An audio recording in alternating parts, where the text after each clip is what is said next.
Hey, Annika. Hi, good morning. Good morning, good evening. Hi, Sarah. I see face. Annika, can you accept my co-host invite? I think you should see it there. Oh, great. Hi, do you hear me now? Yep. Okay, because Hi, I've Ken. accepted it for the third time now, and yeah, strange. I think we have tech issues again, but let's see how it works. Just invited up Nicholas as well. I see Faith. Good evening, everyone. Our topic tonight is not just GIFs. And we have some of the veterans in the space with us in our space tonight.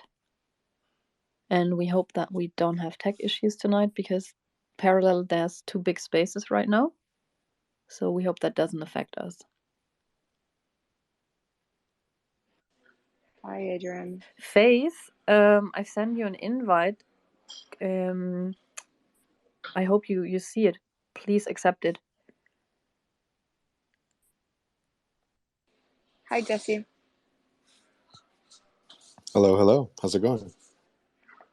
Hello. I'm good, thank you. I'm just inviting you up. There's Pixel Fool.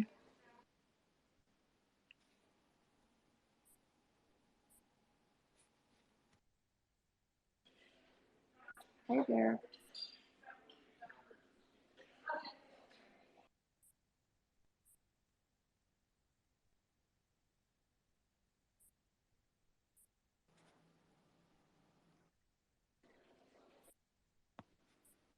Oh, there you are. Hi, Faith. It works. I was trying to do it from my computer, but I guess that's not really going to work. Doesn't work. No.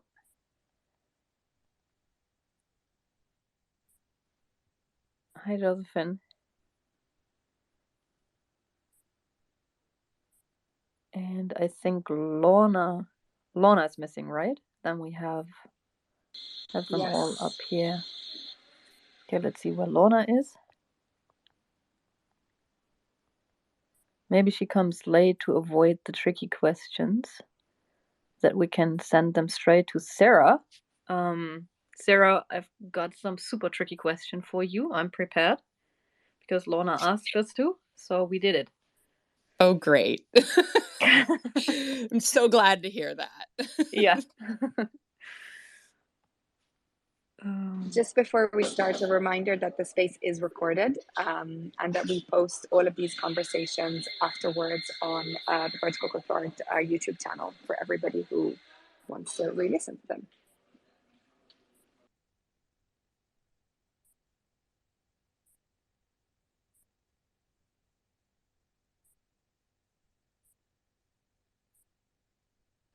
Do we want to start or do we wait for Lorna?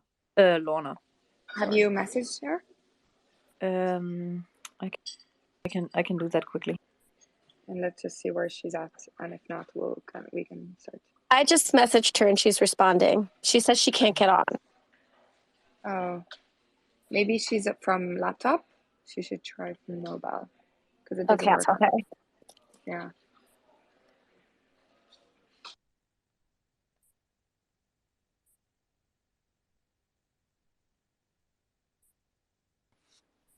How is LA? Is everyone in LA? Is anyone in LA? I mean, Jesse, Nicole, you are. Who else? I guess some of you are on stages. Sarah, Nicholas, are you also in LA? Hi, everyone. No, I'm in France right now. Oh, beautiful. Oh, there's Lorna. Hi, Lorna.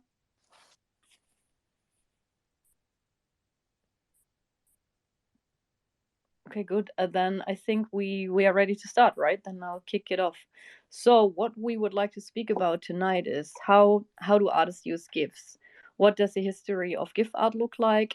How have GIFs been used in an art context? And I think what's most important, because we have some of the veterans in this space with us, what are the key moments when it comes to the history of the early net, blogs, social media, and NFT marketplaces? I mean, Lorna and Nicholas, for example, were among the key figures of the golden era of GIF blogs, Lorna was part of Digital Media Tree, and there's a gazillion more things I should mention when it comes to Lorna. Please excuse that I leave it with this. I mean, one other example could be the project Sheroes you've curated and hosted. And Nicholas is part of Computers Club, and both of these projects started in the early years of the 21st century, which feels like a lifetime ago. Then we have artists, who were big on Tumblr. Hey, Derokat, you still use your Tumblr? I think you're still active on Tumblr. Checked it yesterday. Sarah and you're both crazy big on Giphy. 15.4 billion views for Sarah. It's 6 billion views. Then we have Faith and Lorna, who both co-curated together with Wade Wallerstein the exhibition. What the fuck? Well, now what the fuck? Which was a 2-part GIF exhibition, which I think, Lorna, it's been more than 120 artists. Is that correct? Actually, I think it was 150. I can't remember the exact number. Sorry. Faith might remember. I don't think it was 150. I think it was more like 120, but I don't know. It just seems enormous. 150 seems like so unruly.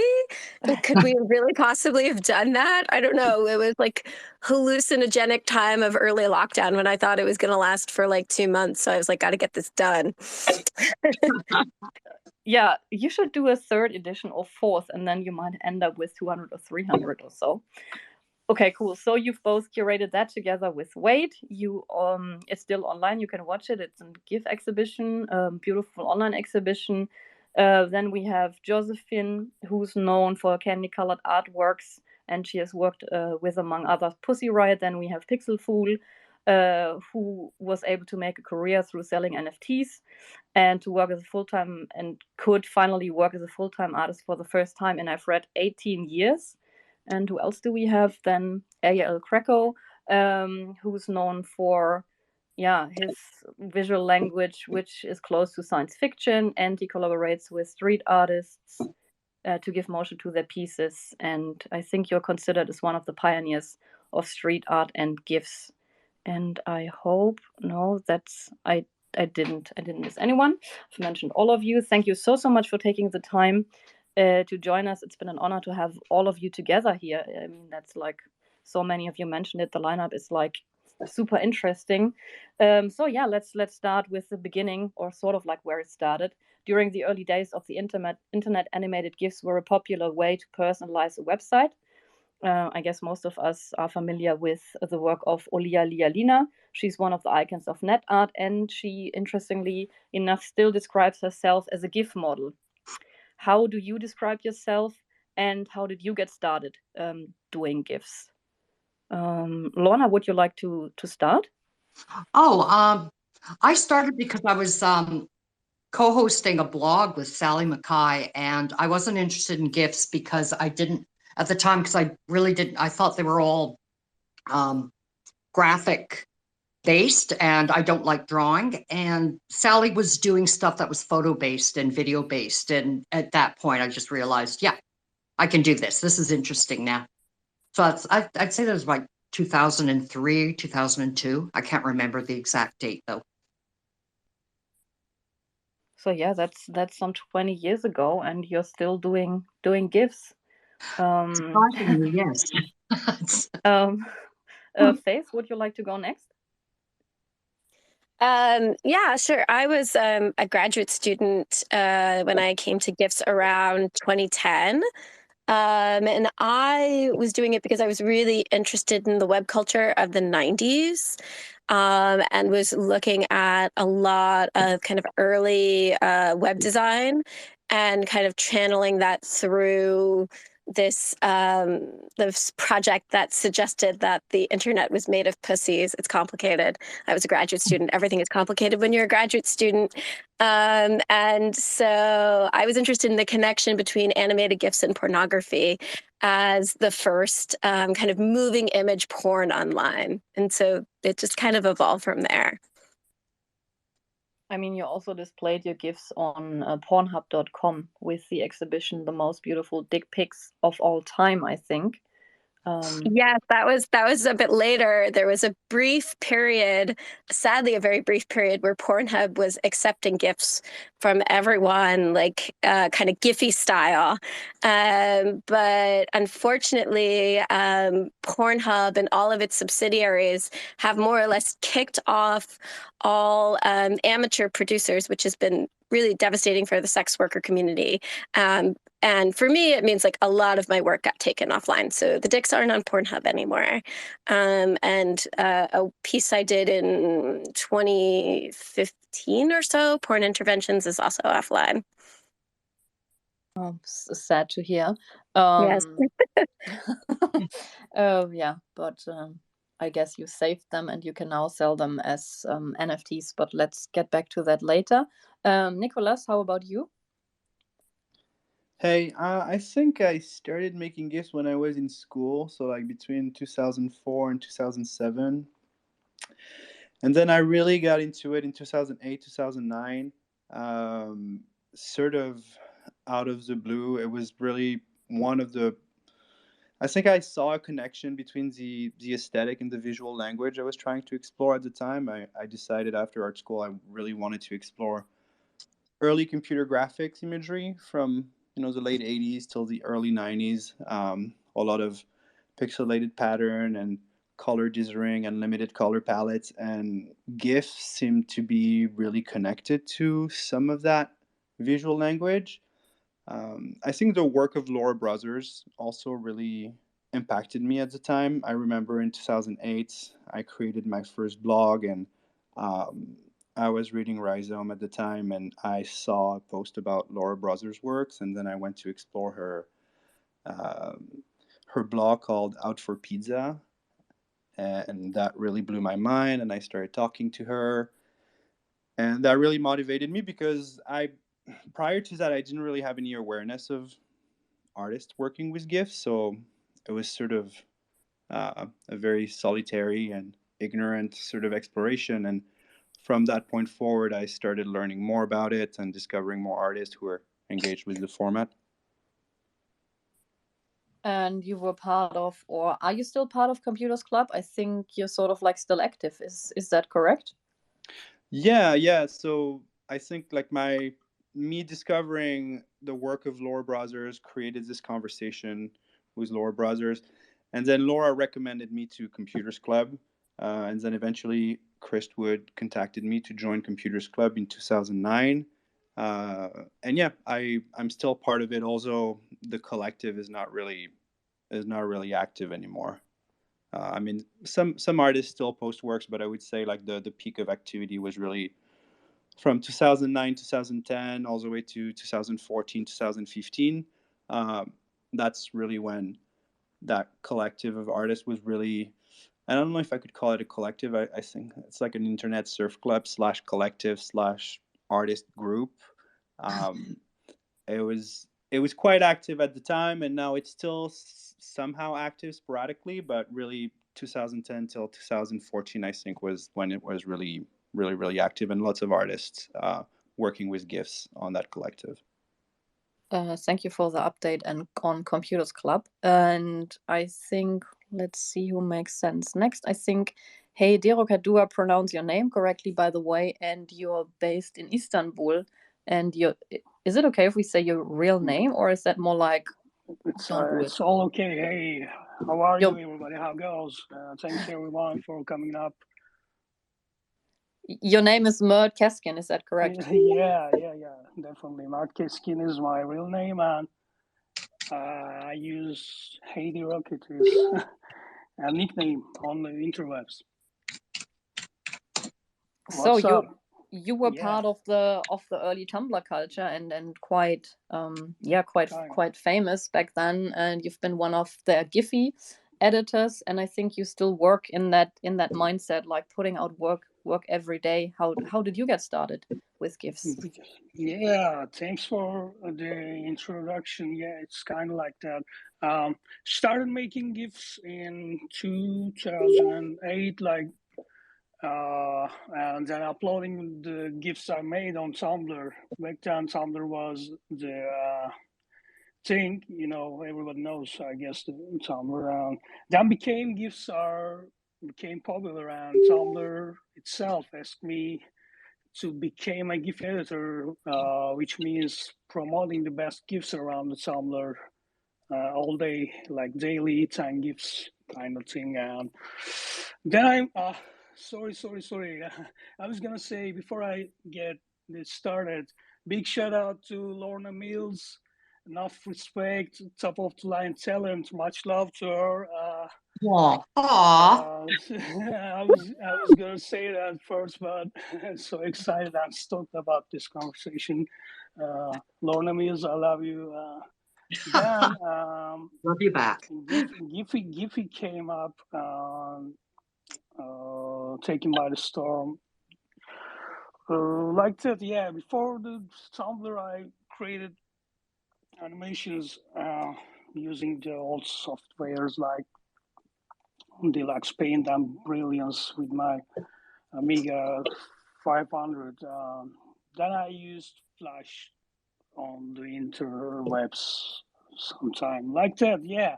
I've been into animated stuff like 20 years, I guess. Thanks for now.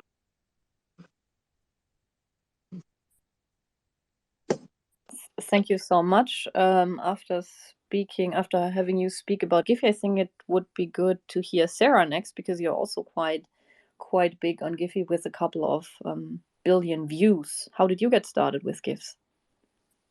Sure. Hi everyone. This is like really exciting for me, for us all to be gathered here like this. Like truly very, very cool lineup. Yeah, so I got started with GIFs. I think I made my first GIF when I was like 10 for my GeoCities page. Like I used like MS Paint or something to animate bitmaps. So it's kind of always been a format that I felt very fluent with.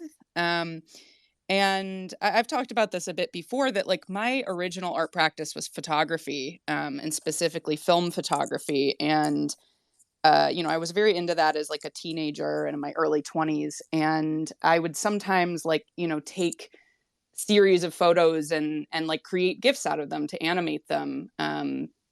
And that kind of naturally gave way to my later practice working with motion.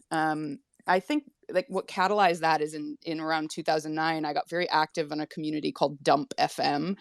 That was like this sort of like GIF chat room, where everyone would, post various GIFs, found GIFs, whatever. Anything. It was like visual regurgitation of like the entire internet. And then people would, you'd remix them, and it was like there were no rules really, but it was this really fascinating stream of consciousness. And that got me really working with like images and remixing. And that's, I think, how I got started learning more about how really to like construct GIFs. And that naturally gave way to my, my usage of Tumblr. And for a very long time, I've had, I've been the Sarah Show since I was 10.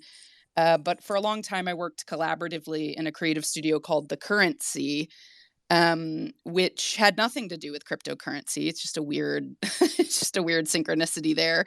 But I'd say probably, folks might be more familiar with my Tumblr heyday from the work I did as The Currency. And yeah, I really kind of like what Lorna was saying, realized, this background I had in photography and film could translate to GIFs. And it became this kind of challenge for me to, not that I don't still love a remix GIF and still like love everything I learned from that, but I, around 2012, started to really challenge myself to work with like original assets as much as I could. And I think that gave way to my interest in analog video, and where I am now with my practice, where I really try to use, original footage and original animation in my creations as much as possible. And that's where we are now.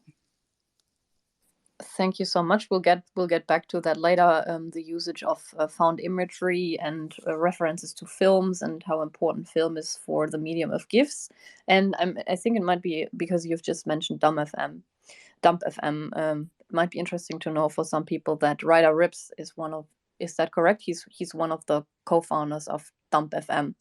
I think that I've read, funny enough, that some people, or back then, some people say it's his biggest achievement so far, having been the co-founder of Dump FM. And I think, let's see, Pixel Fool, how about you next? Good evening or morning. Hello, good evening to everyone. So nice to be here among artists that I admire so much. And well, I think for me it's a bit different because my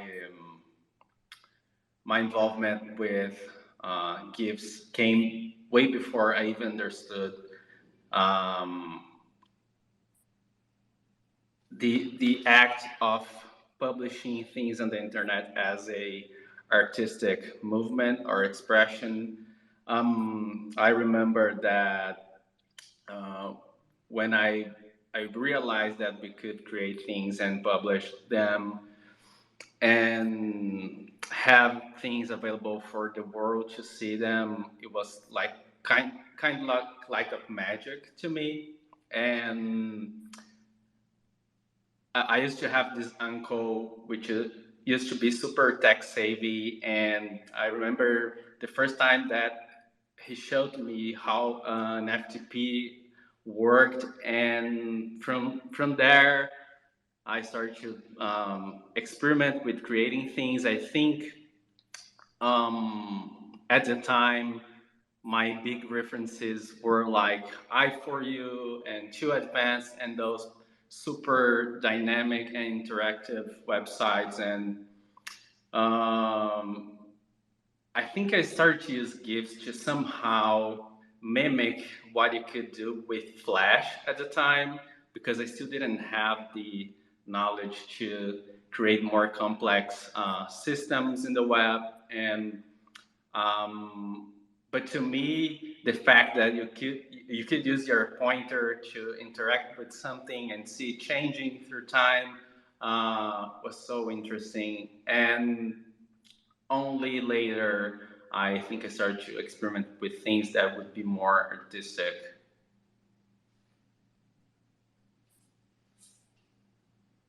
Thank you, Pixel Fool. We have Josephine and El Greco left. Josephine, how about you? Hi everyone. I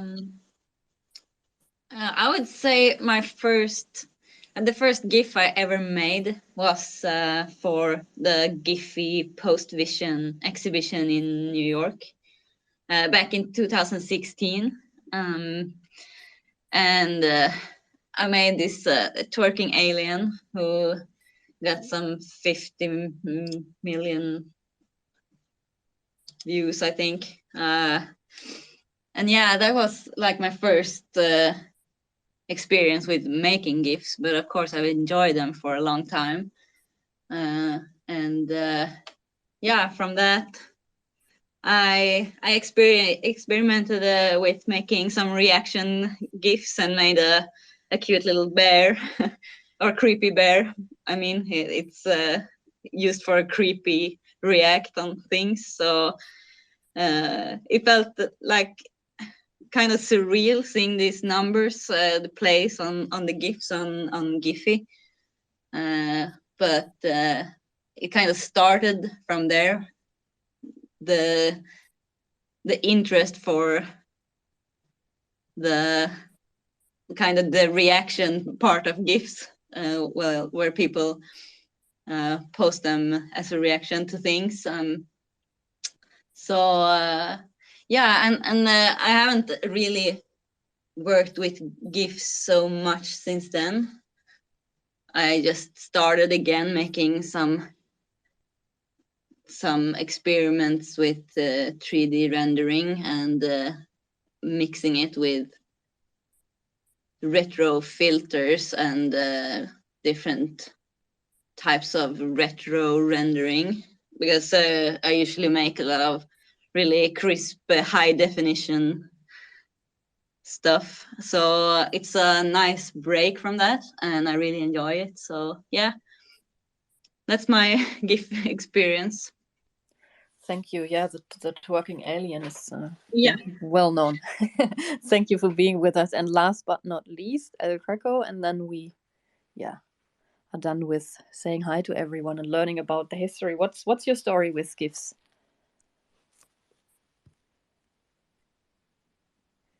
Yeah. Hi. Hello? Can you hear me now? Yes, we can hear you. Yes, we can. Hi. Hi, perfect. Thanks for the invitation. Hello to familiar faces here. And just to summarize very a lot, because I'm doing this since long ago, I started to focus on GIFs when I understood that this a new art format, not only a new kind of art, it's on a whole format. And it was the time after digging a lot in photography and video, and for me was the word moment, because a photo is an instant and a video is a A/B point story, let's say. So when I understood that I could capture moments, because I was doing a lot of street art, photo and street photography, and I always felt the limit in photo of some motion to explain some things, and I feel a lot of information in video to explain some little things. This is the reason I love quotes. And it was at the same time that that the technology was able to run these GIFs, because before 2010 or before, the technology was not enough, and there was a key point for me that was realizing that screens were everywhere. So GIFs for me are like a bonsai, like little specimens of audiovisual art. I always say that is the missing point between the still and motion art, because it's a new whole format. And this is the time I realized, and I started doing in Tumblr GIFs, just because I never use social networks, and using GIF as a flag, let's say, of digital art, because people used to forget that GIFs are the only image format created for and by the web. So when you upload a GIF to the web, you are not uploading it to the web, you are taking it back to its natural ecosystem. And it was the day that I realized that video formats change every 2-3 years, but GIF format is the same since 87, and even more is the most recent format of digital art, because photo is old and video is old, and GIF art has really about 40 years of history. And then I realized that I could do many things with GIF, like the first NFT book, or the 1 hour length GIF, or street art GIFs that can be mixed with augmented reality. And I understood that pointing to the blockchain about 2014, when I understood this, and just to place these little bonsais that are GIFs into the web. This can have a lot of branches. So thanks for the invitation, Nicole. This conversation is already so amazing. I want to pick up on some threads that have come up with a few different speakers, but I'm just throwing this out to the room for anyone to grab. With this format, which is inherently accessible and in many ways ubiquitous, there's this, of course, differentiation of GIFs qua GIFs and GIFs as GIF art. And so I guess the question to kind of pose to all of you is, how do you see that relationship in your own practice? Like, did you realize as you were making GIFs that they were art? Was it experimentation that maybe might become art in your eyes, but didn't necessarily have to begin that way? So would just love to hear your perspectives there. If I can Okay, start, bite. so just in the other way, because just one thing, because it's something I usually feel since years ago, and since I am in crypto art, I receive every day the same questions. I think that people understand GIF as a container, as I do. Some people do a GIF, a HK GIF with tons of millions of colors, and then they try to put inside a GIF, and this is a mistake. It's like putting a sequoia inside a bonsai pot. So for me, the process of a GIF, for example, starting the GIF, because you have to not even thinking about the technical side, but one important, I will say, essential thing for me is the seamless loop, and you have to think a lot how to achieve this seamless loop many before you start the piece. So my approach is this: is thinking before the GIF, and then use photo and video to achieve it, not the opposite. From my point of view.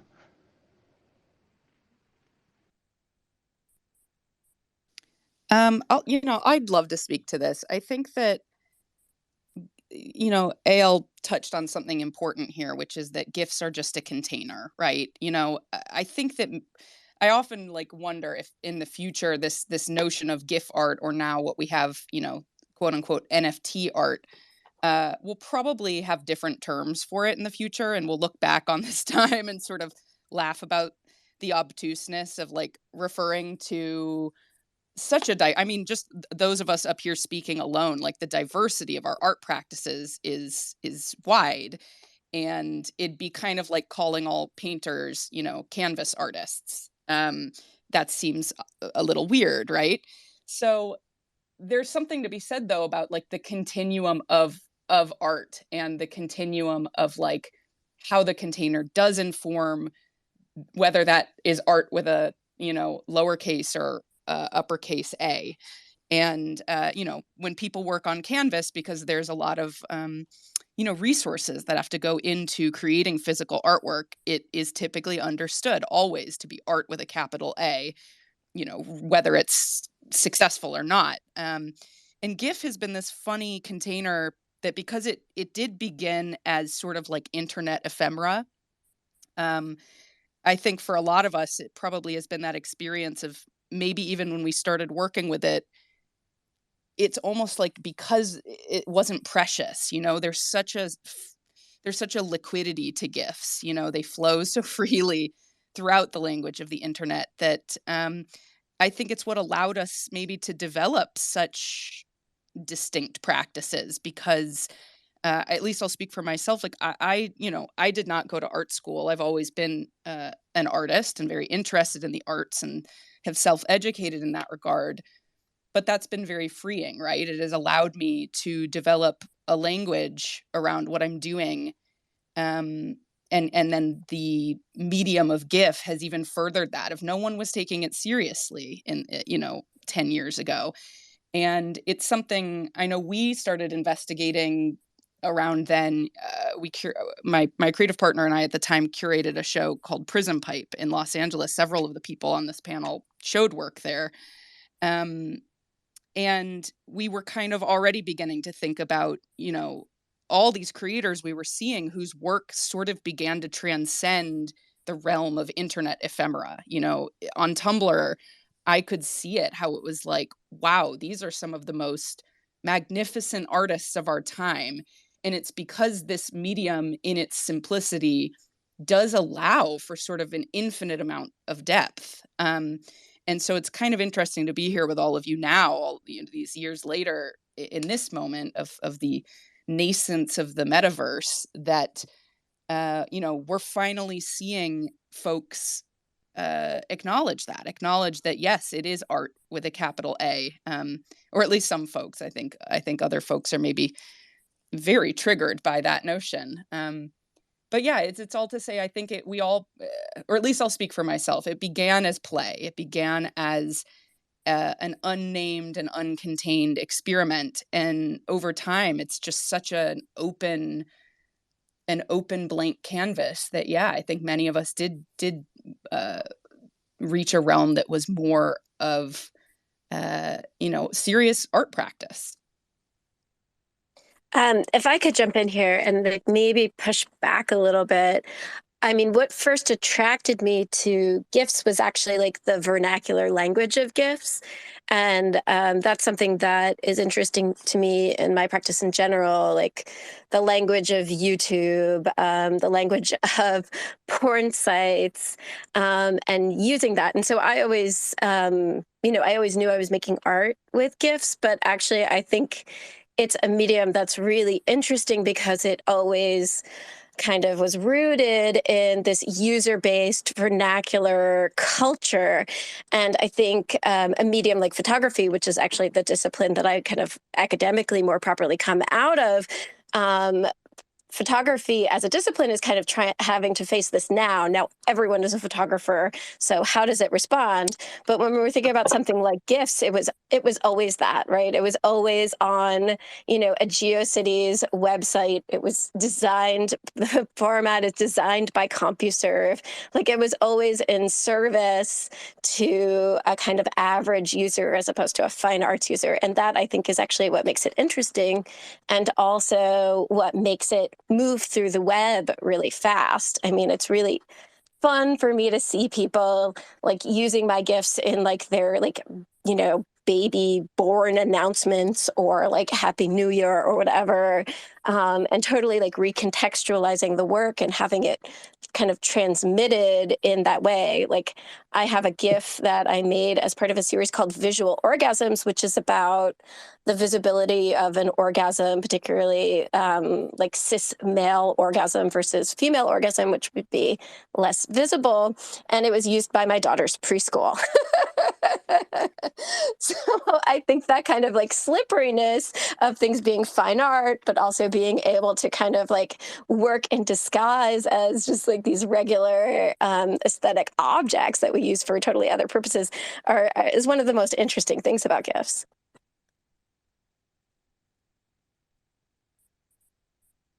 Okay, I'll jump in. I actually, for me, unlike Sarah, I started making GIFs with my own footage and then switched to like the found footage or culled footage. It's definitely not lost, because how long does something, you know, have to be missing or lost before it's found? But found is a useful term. And, you know, to me, it was always, when I started doing it, it was always capital A art. That's, you know, I had no issues with that. And also, I'm not terribly reverent towards capital A art anyway. So I don't have a problem using that term or thinking in those terms at all. I just want to jump in to mention something, especially since Lorna was talking. I think for me, one really important moment about GIFs in relation to like what art can be was the exhibition that Lorna curated at Trinity Square Video. I think it was in 2013, and it was called Zip the Bright. And I had been doing GIF for like 3 or 4 years, and yeah, I think what I can most remember from showing my work to a lot of people from the art world at the time were a lot of eyes rolling and a lot of sort of a lot of confrontations where the audience would say, well, this doesn't really qualify as art. And I think I sort of stopped worrying about that so much, and I try to like focus on what I wanted to do and really push my experimentations and push my project as much as possible. And then that exhibition came up at Trinity Square Video, and Lorna had installed so many GIFs in like such a beautiful and thoughtful way. And it was one of the first time where I realized that this type of material and this type of works could be treated that way. And yeah, it was really interesting because, again, I think it's a matter of perception. And maybe if this show was done today, there would be like a very different interpretation and perception of the show. But at the time, it really sort of, it kind of opened the door in my head about how it was possible to sort of translate these works, which I agree with everything that was said today by Sarah and by Faith about the fact that like these works really sort of GIF circulates among so many aspects of visual culture, and it's hard to really like put them in a box. I don't think they belong in any box. I think that they belong in so many different boxes. But yeah, that show was really exciting, and I was trying to find some documentation of the show online as I was thinking about it, and I couldn't find any photos, which is too bad. I have a link somewhere. I'll send it. Nice. Thank you. I just want to say, like, you know, Sarah talking about the exhibition that she curated, which I was in, like, when I was a little baby artist, and Nicholas talking about this show that Lorna put together. it really makes me miss seeing art in person, seeing even digital art displayed in physical spaces. And I really hope that, you know, as we head into some warmer weather and as like this wave dies down, that, you know, even though there's been this burst of creative activity online, that it also finds its footing in physical space. I think on this topic, and actually what Nicholas was just mentioning around the concept of, you know, defining art and who defines what is art, I wanted to pose another question to this awesome group of what do you reply to people when they say, oh, you know, this is just a gift?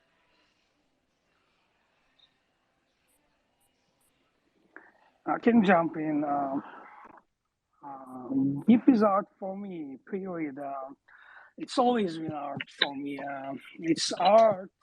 It is art because it has a style. You know, every GIF has its own style that makes it recognizable by the viewers. You know, what makes GIF is an art form is you can capture the loop. You can capture and loop the time, the story you want to tell with your way easily, and then you can tell that story forever, at least it's at least till the end of the world. This is a gift for me. Yeah, I told stories with them, and all the artists here are an example of that, now considered an NFT artist now, but they have a long history of work before they minting any NFTs. Yeah, that's what gifts for me. If I call something to Hard Rocket words, I do agree. It's something I used to use with my friends to make it to make them understand how I understand GIFs, and it's just saying that GIFs are our memories work as GIFs. When you go to a concert, you never remember one frame or the whole concert. You remember high points or low points or emotional points, and our mind, I think, stores in GIF format. Not seamless loop. Most of these memories are not seamless because memory is tricky. But I do agree with High Rocket about the concept of capturing a little history. And I say this because of the word moment is not instant, and moment implies motion. So I do agree with him about this. And for me, it's like the word is memories, and I think this is the reason people accept them really good since many years ago, because they were always in the web. It's their natural ecosystem, despite digital is their natural system. And people, as me, I am 34, so I grew up watching GIFs. But it wasn't until I realized that it is not a video or a photo. So the moment and the memory and the repetition and visual mantras is the way I call them when they are perfect loops. So I think this is a really interesting point, because in all history of human is made from archetypes, from stills and video. So for me, this is the reason I embrace GIF, because for me this is the only new format, if no speaking about virtual reality or augmented reality, and this is the reason I find that photography, video, any kind of 3D, any kind of technique from video and photo can go inside GIF. This is the example I am calling my GIFs GIFtigism, because I am trying to mix pointigism with GIF, and it's only the format who allows you to open new isms and styles. So I think. Totally. Yeah. Sorry. You go on, please. Yeah. Yeah, I think, Faith said something I think that was really interesting and really like captured this concept you bring up, McCall, that like maybe part of why GIFs are so slippery, right? Because they can exist both as almost sort of like mundane visual language, like the example she gave of her work being used in her daughter's preschool invite. I certainly have had this same experience, and we, by putting them out there, whether it's Tumblr or Giphy or wherever, on some level, that's the intention, right? And regardless to the degree of straightforwardness, that there is this inherent aspect of GIF culture that is about sharing, that is about putting your visual expressions out there for others to identify with, share, on their own. Whether it's GIFs or any other kind of art, this question of like, what is art, I think is ultimately sort of like the follow-up question has to be, well, who is the arbiter of what is art? It's one of those questions we can ask, but to say that there is an answer would be sort of too facile. I've been chewing on this a lot in terms of what is art, because it obviously gets brought up a lot. And it's, to me, it's like, if something is very straightforward in its intention and very straightforward in communicating an idea, that I think is often what we would group into perhaps design, visual design. And art is something that sort of has no allegiances. It doesn't have to be, it doesn't have to be held to that same kind of straightforwardness of communication. And that's, again, why I think GIFs exist in this sort of liminal zone where they can at once be very straightforward and convey a very clear message or a very clear idea. But it's part of the nature of their like infinite repetition that sometimes new meanings emerge, new shades emerge, and then intention and usage becomes incredibly important to their interpretation as art or not art.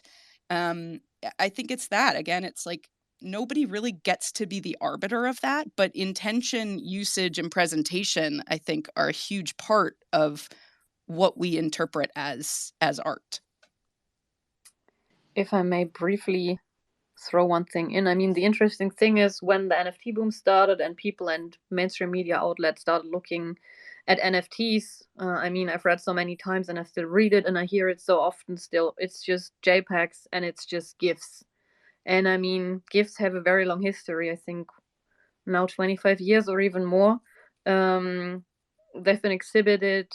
GIFs are part of museum collections. And I mean, you don't go to Art Basel or you don't go to a museum and then you come back and then you say, like Lorna just made the comparison, speaking about canvas artists, I mean, you don't go to a place and then say, oh, it's just canvas, or oh, it's just, I don't know, painting. You don't do that. Why do people say, oh, it's just GIFs? Because they don't know about the history, or because GIFs are sort of like everywhere and painting is not, and because people are used to, I don't know, I think it was Sarah or Josephine was it, who said, GIFs are used as reactions on social media. So is it because people use GIFs so often that it's not art for them, or that they say this or dismiss it? It's just it's just GIFs. Actually, not a fair comparison, because everyone's painting. Obviously, like anyone can and do, and there's lots of bad painting out there. So that actually doesn't make sense to me. I think it's just not a knowledge of artists who are using GIFs. That's all, and that's going to change. So I don't see it as much of a problem right now. Also, it's interesting. Oh, sorry. Can I go add ahead, something Adrian. here, Nicole? Of course. Yeah, because I think and suffer this a lot, trying to making people why GIF is art too, and I think it has a reason. It's because since GIF appeared, I always say with the same word, it was born prostituted, use it for ads and for annoying, funny memes, and this during many years. So nowadays, for people have this in their mind. They grew up with annoying GIFs or babies dancing or ads that were quite invasive, because maybe we are forgetting that 10 years ago GIFs were not common in websites because they eat a lot of resources. So they were offensive in this way. So nowadays, when you try to speak to somebody, my example is when I am with somebody I don't know and they ask me, what do you do for your life? I do GIFs. The 90% of the replies, you do cats. You understand? So it's dirty. GIF format is dirty. And since 10 years to now, we are cleaning it. Now, how Lorna is speaking and Sarah is people understanding what to do with it, because you can take a picture, but this doesn't make you a photographer. You have to understand the format, the materials, and the ecosystem that is the internet. So I think this is the reason, that because it was born dirty, let's say, in a metaphorical way, and for people in their mind, GIFs are a minor format. It's not even a format. So I think this is the reason, and now CryptoArt is helping to clean this dirtness, let's say. Sorry, I take great offense to this idea. I don't think we should like shame like other uses of the medium or suggest that it's less, because really that is the origin of the format, was to create, at least in the 80s, a small file format that could be transmitted really easily, and then later, 2 years later in 89, to make an animated one. And you know, to malign that, I think really, I mean, demeans the medium, and I don't know why you would do that, but also like that kind of production, I think, informs what so many of us do. It certainly informs what I do. I've made plenty of cat gifs, and like that's, and to me, a totally valid use of the medium. And Lorna's work too, like deals with the kind of detritus or the dirtiness of the medium in ways that are really interesting. So I think for me as an artist, it's much more interesting to engage with that quote dirtiness or the amateur, Sure. rather than to like try to rehabilitate or clean the medium. Sure, I wasn't trying to say if it's bad or good. I was just describing why people out of GIF art doesn't understand GIF art as an art form. Of course, I use the let's say the poor quality of GIFs to hide mistakes. I do that, but I was referring more why people nowadays is not still understanding GIF as an art. Of course, all we do, because we are GIF artists, but people out, I am more interested that people that doesn't know about GIF art discover it. For me, discover to people who is doing GIF art has no merit. I like to explain all these branches of GIF art, because GIF art is a whole format, and inside of it there is a lot of ism, and inside of it there's a lot of style. So it wasn't an attack at all. Sorry if I sound like this, but just trying to explain why people nowadays is not understanding GIF as an art form. Sorry, just this.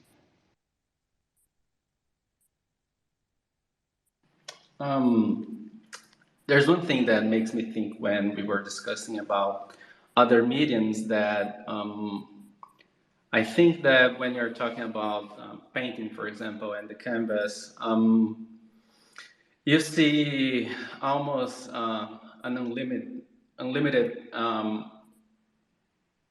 you see almost unlimited ways to use the canvas and the paint and things like that. And I think that a lot of us here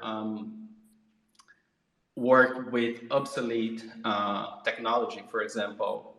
And in that sense, when you pick something like a medium, like the GIF, not because of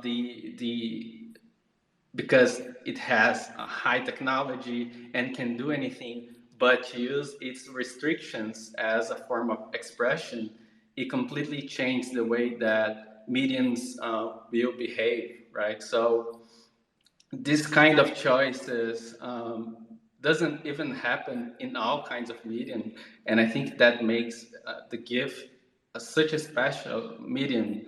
Not to mention that for people that are super interested in the poetics of the machines, right?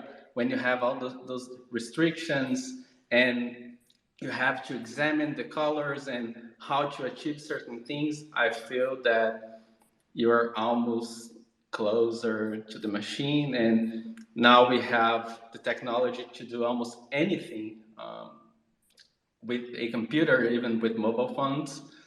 And somehow it gets every time more difficult to understand what is behind the technology. But I think the fact that you're using the GIF and you're constantly reflecting about how it works and how you have to achieve certain things also turns the process of creating art more rich.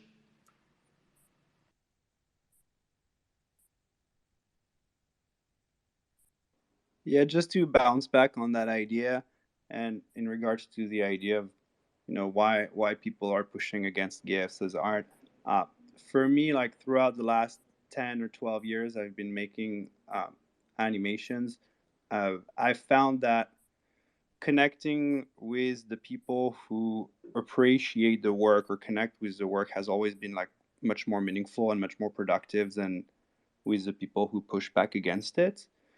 And so I don't know, I feel like when I look at the room here, I see artists whose practice is like much more complex than just the GIF, and the GIF is just like this sort of vessel for part of that practice, or uh, a big part, sometimes a small part. And for me, every time I've made progress in my practice on like a creative level, but also on like on many other level, it's because I've followed the people and the individuals who connected with my work. And so it led me to engage with different sort of groups, different sort of communities. It led me to have my first uh, experiences of doing exhibitions in physical space, which were not museums, which were not galleries. And eventually I think you find a way through um, you find a way through your practice, also sometimes through the people who are going to engage genuinely and generously with your practice. So I always feel a little bit, yeah, I always feel like this is so much more productive and stimulating than trying to sort of engage with someone who's already pushing back against it, because they can be pushing back against it for so many reasons, but at the end of the day they just push back against it. And so the conversation is not going to be very productive, because there's either some cultural elements missing, either it's like a generational issue, either it's like there could be so many issues, but at the end of the day those very few people who are going to connect with the work are going to be the ones who are going to help with one's practice to like develop and flourish and maybe explore new direction. And speaking of the audience, how important, I mean, for all of you, is the distribution of your GIFs for you? And I mean, has that changed over the year? Yeah, maybe let's say from the early internet to today marketplaces, like through, I don't know, blogs, Tumblrs, social media, now the marketplaces.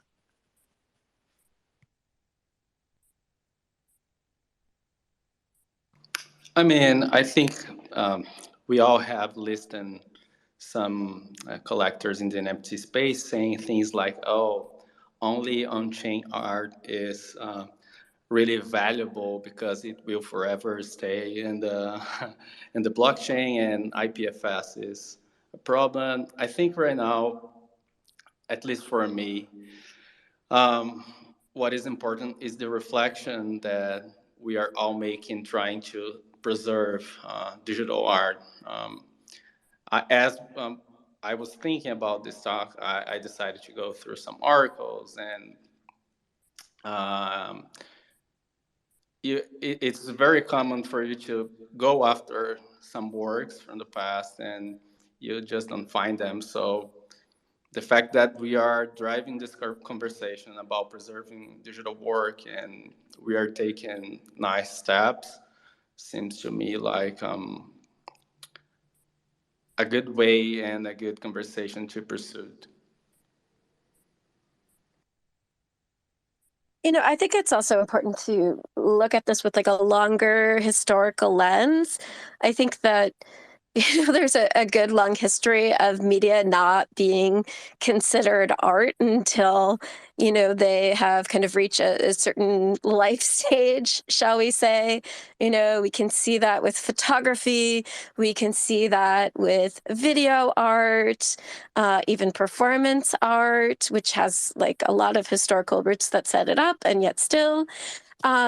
So if you wonder why GIFs are considered as not being art or not being serious, I mean, there's a lot of historic precedent for that. And one thing about the conservative side of GIF art, I used to think about is this side about the difference with videos and the codecs and conversions.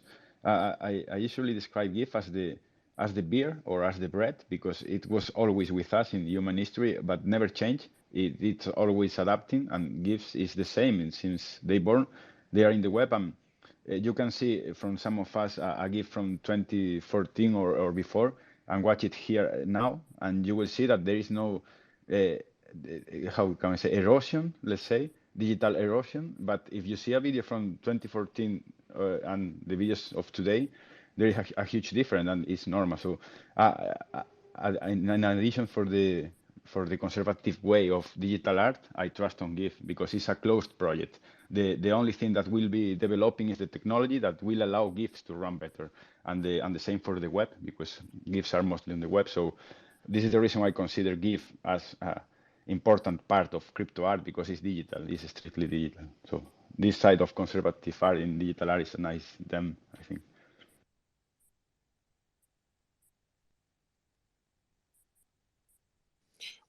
One question to pick up on this front is, like, we were talking about GIFs as reactions earlier. So when we're thinking about distribution, how are you thinking about audience context in terms of their not literacy in a vertically quantitative way, but literacy in terms of like what a GIF means to an audience? How are you considering that now as opposed to when it was, for instance, the blog era or Tumblr era? Only one thing. This can be a whole nest, a whole them, but I encourage people to look for an article that is called "Why Facebook Bought Giphy," and it wasn't for the GIFs themselves. What was more for the data that you collect from reactions. So this is a nice question. This is an article. I think I can't remember the right, but "Why Facebook Bought Giphy." I will post it later because this is a whole new them.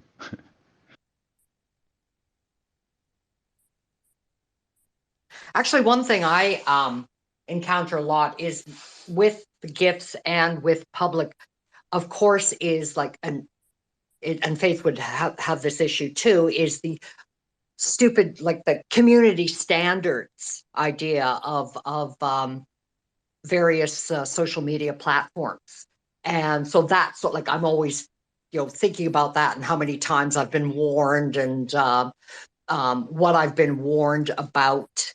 One thing with the NFT space and promoting it on Twitter, I'm not dealing with any censorship at the moment, which is, kind of nice, because I've been censored for some ridiculous things. Like I can't even understand why, a certain GIF would have been pulled off.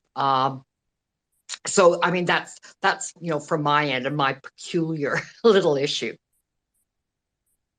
Yeah, but I do want to say that Twitter has also sort of dabbled in censorship, and they've never really been clear about it and haven't really updated, as far as I know, their terms and conditions. But it's not like they're completely immune to that problem. Yeah, but well, they haven't caught me yet, or else no one's complained about me yet. But Giphy recently has sent me the nasty messages, and Instagram. Oh yeah, and now of they're course owned by Facebook. Yeah, exactly. As soon as they were owned by Facebook, they started looking at my, and the funny thing was that, under the previous owners, they had, actually paid for 2 commissions of artwork from me, but that no longer counts under the new regime.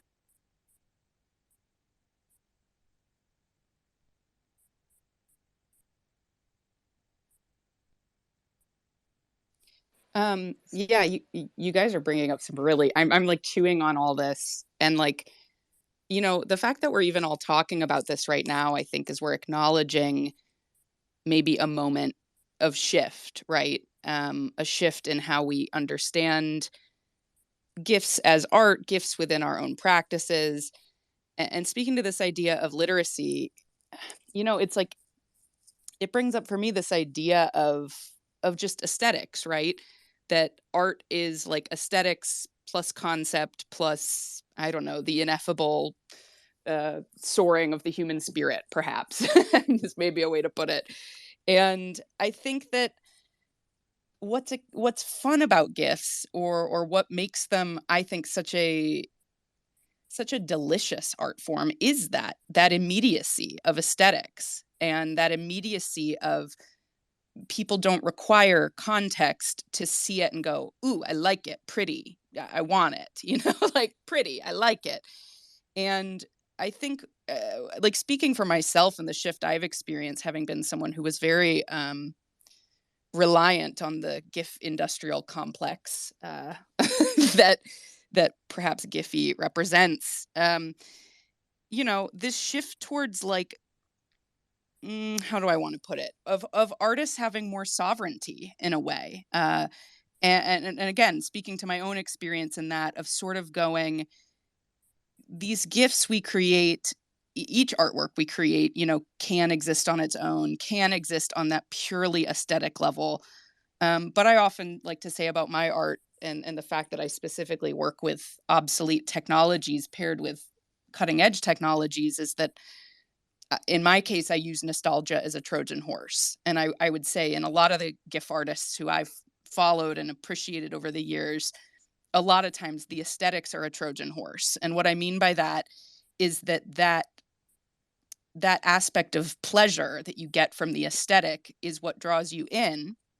And then if you know, follow that artist and start really immersing yourself in their body of work, I would say this is true of, I think, every single person speaking on this panel, at least as I experienced their work, is that you start to see, oh, the aesthetics are an invitation, and then the greater body of work has this much deeper meaning.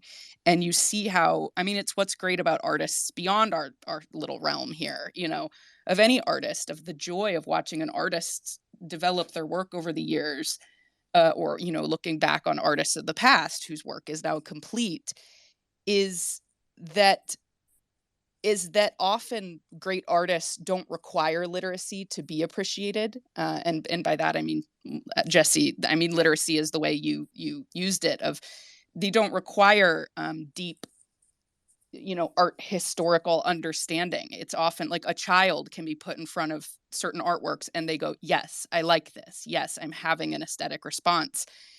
And then, you know, these pieces then create this greater meaning. And I think that, you know, as someone who, like I said, was very reliant on Giphy and Tumblr for a long time as a means of really getting commissions, you know, Ryder Ripps actually is the one who came up with this saying of like, make cool shit and wait for emails. Like that was the model I had to work in for a very long time.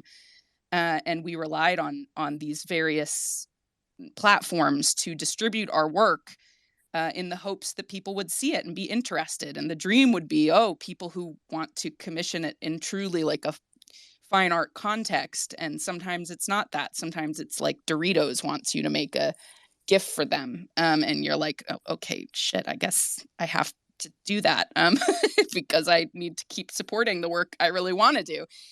And I don't know, I guess I'm just seeing this moment, this shift where the artists are like becoming their own platform in a way. And I say that whether you're engaging with Web3 and NFT editions or not, I think that this is a moment where it's really less about the artist shifting and it's more about the audience shifting. It's about, you know, these platforms have gotten old and they have not kept up with our demands. And I think that as a culture, we're getting very weary of the algorithmic silos that we get put into. And so we're just, you know, we're in that sort of soupy, primordial, scary, everyone poking sticks at each other in the dark moment of we don't know what's next. And it's terrifying. And we're all pointing fingers at each other and screaming at each other and going, but I don't like what they're doing. And I don't know. I think it's actually an exciting moment to be transitioning these practices of ours, and telling these stories in the ways we tell them.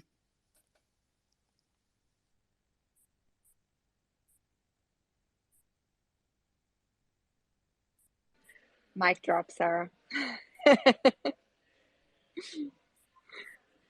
No, but I think on this point and what you're mentioning as well, it will be interesting to kind of touch a little bit about actually what maybe has actually changed through the idea and the distribution of NFTs into your art, if anything, and also how, you know, the concept of like editions, how you distribute as well as an artist, how you decide to distribute your work? Has that changed the way that you create?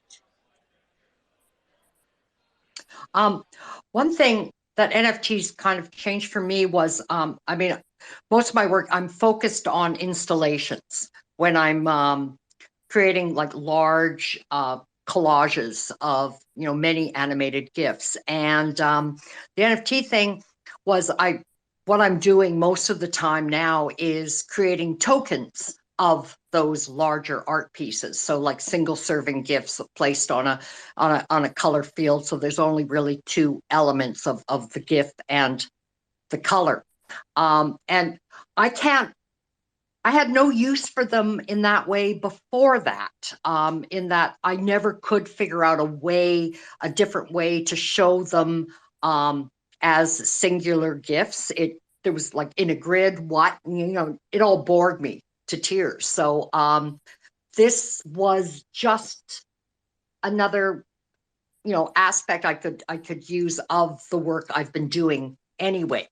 So yeah, that changes a few things because I didn't know what to do with those, but now I do.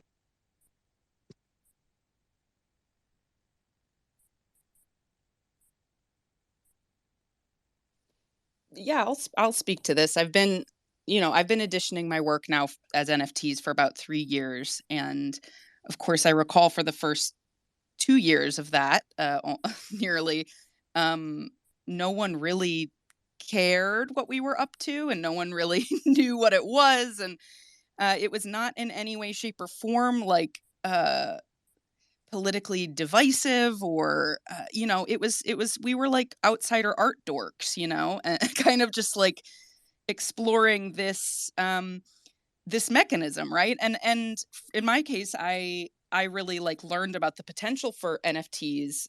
Rhizome, did some experiments in like 2014, 2015 with early NFTs, and that really piqued my interest. And it was sort of waiting, it was like Chekhov's gun. I was waiting for the moment when blockchain technology would allow for this. And again, having a background in photography, editioning, like the idea of being an image maker, editions are how you can then create an object, create a container around your work and make it collectible. And I think that absolutely informs the work. In my case, I really like the notion of like create freely. You as an artist, like let your inner child run rampant and like create very freely and create only to satisfy that sort of inner voice. But it really does help. I have found it has crystallized aspects of my practice in a really beautiful way, to be able to name my work and name strains of my work and create containers in a way that I view as sort of this like dance. It's a dance you do with your audience, and it's what we did on Tumblr and what we did on Instagram, but it used to be sort of like this faucet that had no bucket underneath it collecting it, that it kind of just went out there and you'd sort of hope for this vague sense of like, oh, it went a little viral, or oh, it got a lot of likes. But it didn't return that energy back to you in any way other than the sort of holistic, like I said, make cool shit and wait for emails. And so now this is a bucket, right? We finally figured out how to put the bucket out for people to like toss that energy back to us. And again, I mean, just speaking for myself, it has catalyzed my art practice, not only in the way obviously support catalyzes anything anyone's doing and is a huge part of it, but I think the actual act of editioning one's artwork causes you to have a dialogue with what you're doing in a new way. I think the precedent of photography is so important to thinking about NFTs. But what I like maybe don't understand or haven't fully wrapped my brain around is like, okay, fine art photography figured out editioning and it became the way to monetize the medium and in part also to get it kind of accepted in fine art context. But like nobody was going around curating like editioning shows. Nobody was calling photography edition art. So why is NFT becoming this lens when it's really just a kind of false scarcity, frankly, that we're putting on infinitely editionable objects? I just, that I cannot quite still wrap my brain around.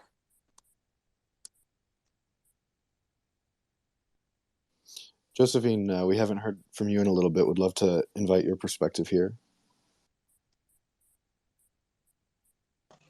Yeah, I'm sitting here a little feverish. I had my third shot today, so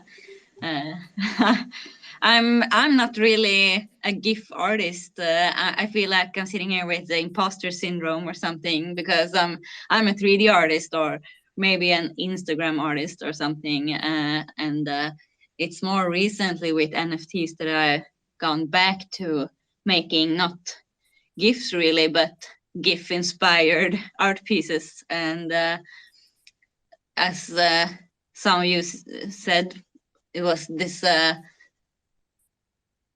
direct connection to the audience and editions that made me come back to, after working with a lot of commissions and huge works for others, this smaller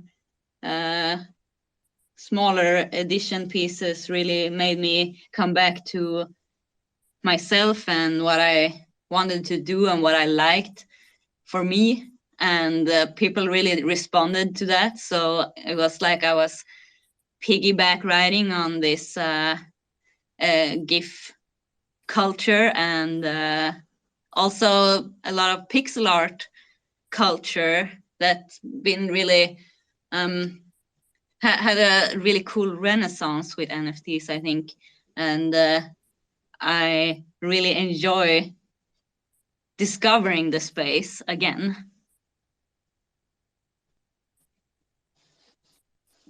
Thank you. And we've just received a question behind the scenes from La Turbo Avedon.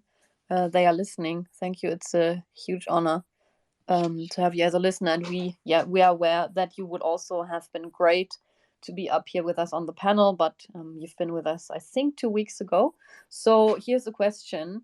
Years ago, many of you addressed the topic of selling, exhibiting GIFs as works of art. In this new context of NFTs and virtual worlds, are there limitations for how you want these looping pieces to be displayed? Can a collected GIF NFT be a wallpaper, clothing texture?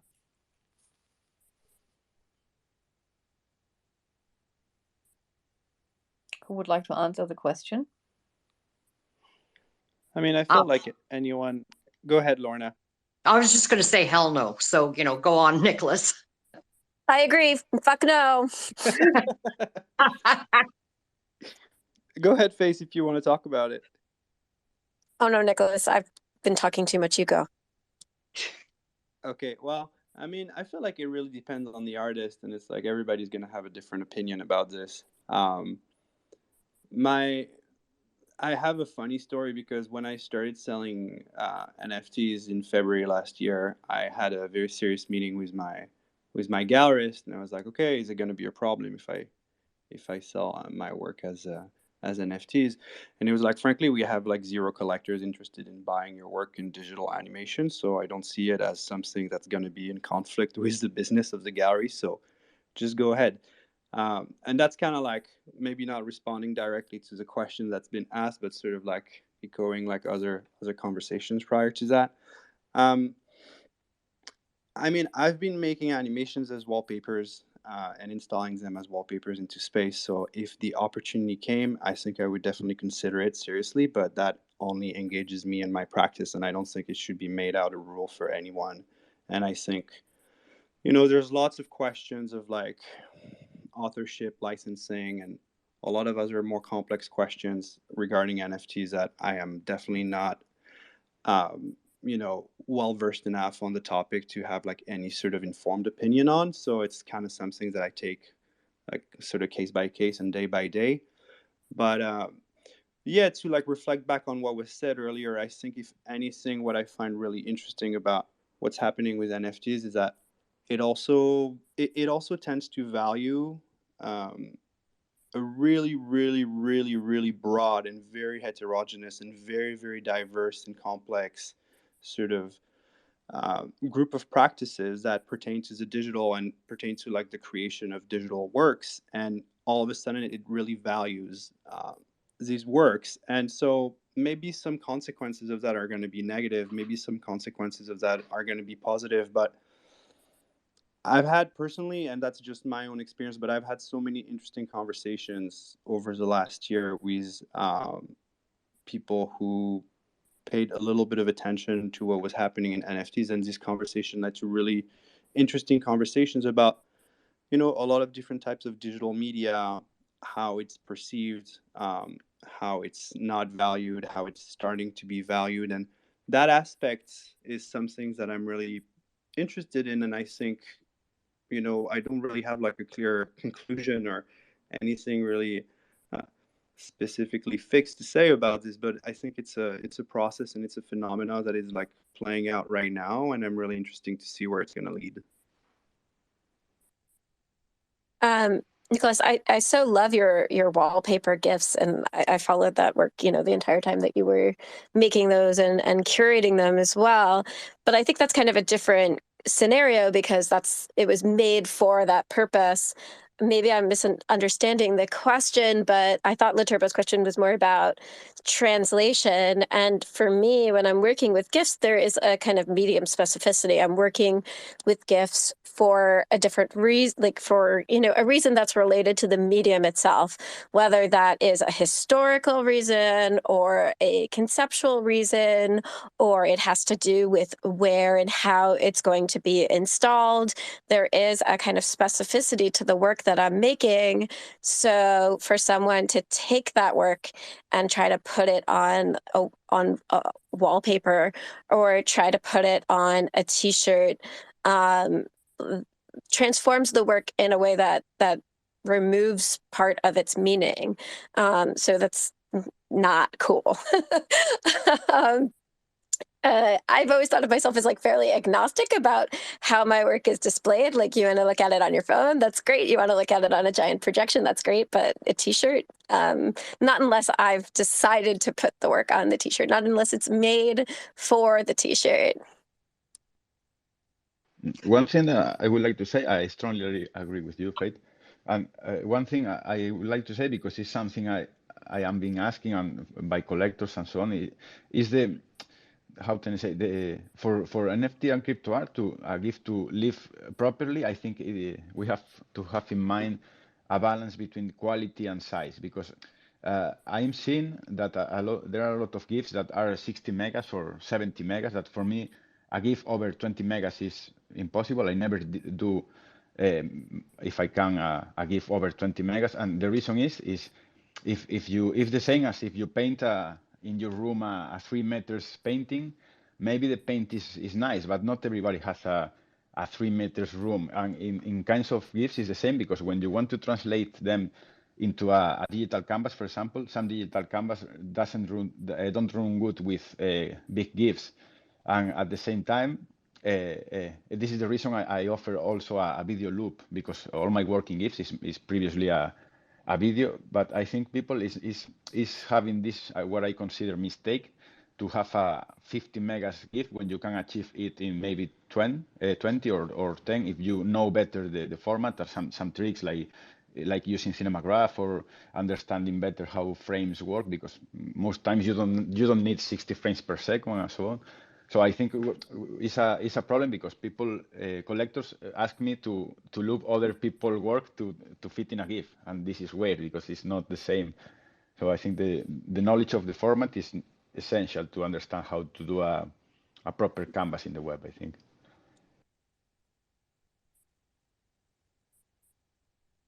Oh, I was just going to say, I was going to change my answer from hell no to, if there was a collector who wanted to make like, it's case by case, because if someone wanted to make a wallpaper out of like a masturbating penguin, I'd probably say yes. It would depend on what the hell You know, they wanted, you know, what kind of still they wanted to extract. But I'd still want to be consulted on it. It's you know, not a free for all. Has anyone tried selling frames, individual frames from their GIFs? Nope. What for? Yeah, I heard people talk about it in video artists selling individual frames from their work instead of doing like editions. So I thought maybe GIFs would be even better for that type of. Yeah, every GIF is if you open in a Mac, for example, you can extract all there are GPGs, Yeah. there are frames at the end. So I think this is tricky because maybe if the same for people doing pixel art, if you zoom a lot in a pixel art and you render 300 pieces, you can call them generative art. I don't like this kind of games. I think GIF is nice to open new formats, but I'm not interested personally in this kind of tricky new formats. I think we can stop the frames of the GIF, for example, in a 1 hour GIF. We can. There has a lot of tricks that we haven't discovered because it's new. I still think it's really new GIF. Yeah, GIFs are perfect as they are selling as NFTs and video art as well. So maybe just a fancy trick to get people interested. I don't know. I haven't tried it myself, so. Yeah, frame by frame idea was a blast. I've been thinking about to start a new collection, like frame by frame GIFs, but I have no time for that. But yeah, it's a good idea. Someone talking about that right now. Yeah, Josephine, I think it's really interesting you bring that up because I know in the past, like I think Marina Abramovic, like I think that's how she has in some cases made her work collectible, is selling like frames of what are essentially performances. And so you're not off base there. I think this question, why it's getting us all spicy, is like we're you know, many of us digitally native artists, right? Is like there is still this sort of thing of like, if you don't make your art an object, then how is it supposed to have value, right? And that is like at the crux of what's coming up for everyone.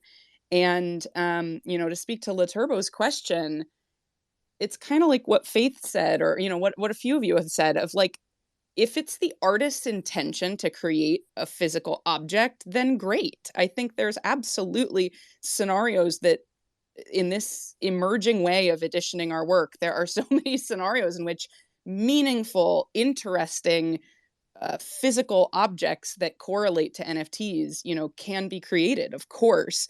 But if the question is one of essentially like, does buying an edition of an artist's work confer licensing rights, confer the right to reproduce that work into physical objects? I mean, there's a lot of precedents for this. If you buy a you know, a print of a photo, you don't own the image rights to that photo, and that's very well understood.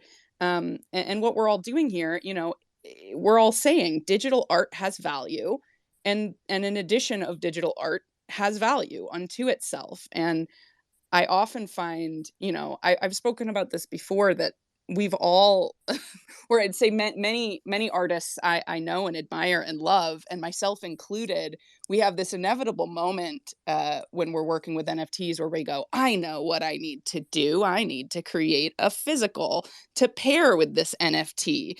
And it's essentially just going to be a screen that contains this NFT, you know, be it an infinite object or whatever else it is. And then it's always this shock when you find out the people who are primarily interested in collecting NFTs maybe aren't as interested in collecting that physical object. And I've just said in the past that I think sometimes it has this effect of being like a vestigial third nipple. And but I'll also say that I think that we are still so at the beginning of this. And like Faith said, it is really weird that we are trying to group shows and trying to group like curatorial understanding around the editioning mechanism, when again, our practices are incredibly diverse. You don't see shows of paintings that are called canvas shows. That is weird.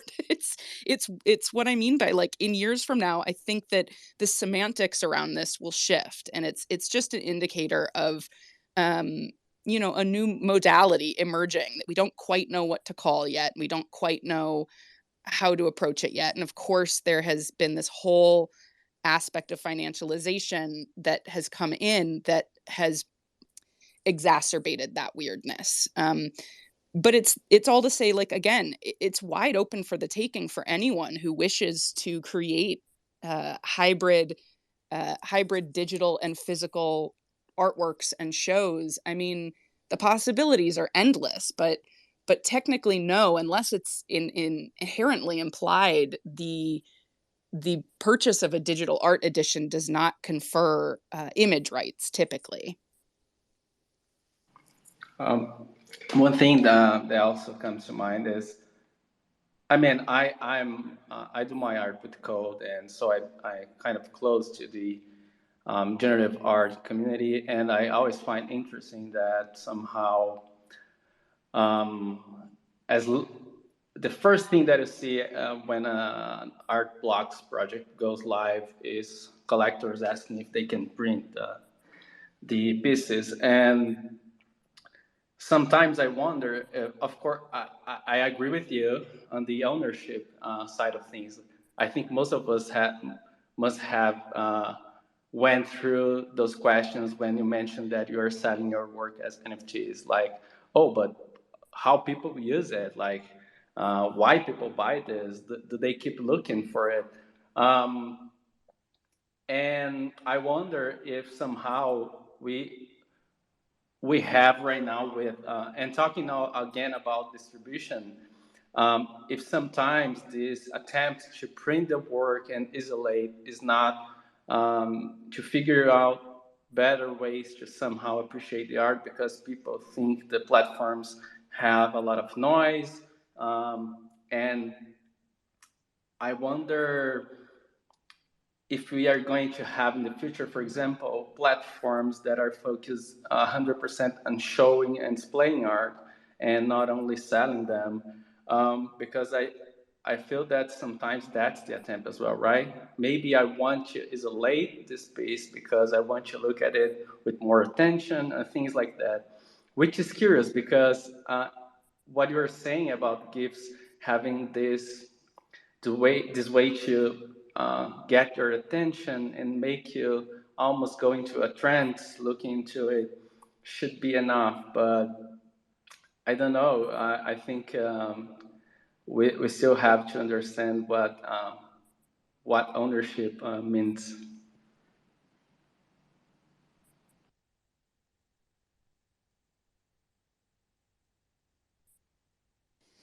That seems like as fitting a place as any to close this very vibrant conversation. My brain is totally abuzz.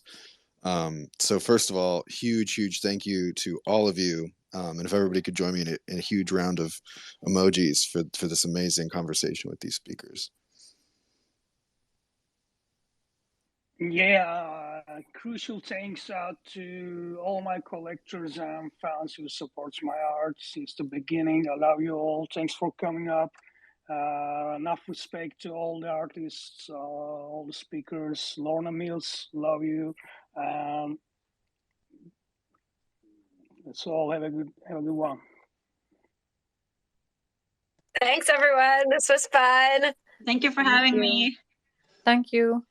Thank you all. Thank you. Thank you. Bye.